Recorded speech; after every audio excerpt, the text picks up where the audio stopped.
anniversary ni Nanay Ilbing. Baka kami to guys ng lechon guys. Pininbita kami doon dahil may lechon, ang mga taga-bukid at may manok, at may baboy na kinatay nila.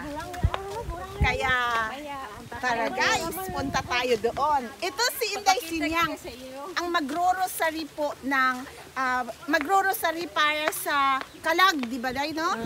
Ano ba yung kalag sa Tagalog, Day? Ano? Kaluluwa.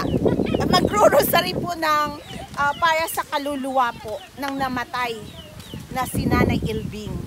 Ayan po. Hello. Tara, papay mo namin. Andito na po kami ngayon sa bahay ng... Hello guys! Hello! Hi! Ang kumakanta na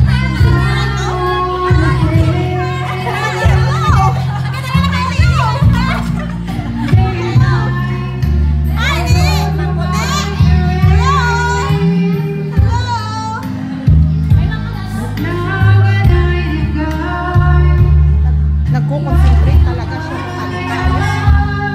Ito po yung handa nila. Ayan. Ayan, may ingus. May dinuguan, may bihon, may spaghetti, may lumpia, at saka may apritadang manok. Ayan, may chicken curry pala ito. Ayan. Ito pa. May puto pa. Ayan, may puto pa. Ayan.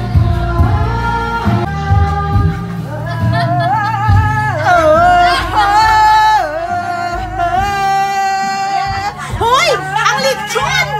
Naku! Naku! Ang lechon. Ito ang lechon. Ayan ang lechon. Ayan. Ayan po, hinihiwa na po yung lechon. Ayan. Sarap-sarap ng lasa. Hanginan mo, kinar. Ayan. Ayan, oh. Ito po si Salvador David. Ayan. Salvador Argelius David.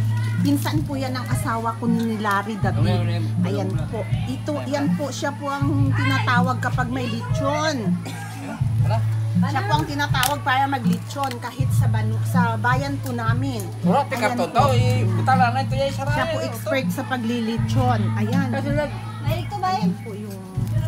Walang to, may kwan ba ito? May... Karton to. May kwan ng... May kwan ba ito? May... Tinatawagan po yan kapag once na may... Yan po, tinatawagan po yan kapag once na may ipapalitsyon po kayo. Siya po ang tinatawag. Ayan. Expert po yan sa pagluluto ng lechon. Ng mga ulam.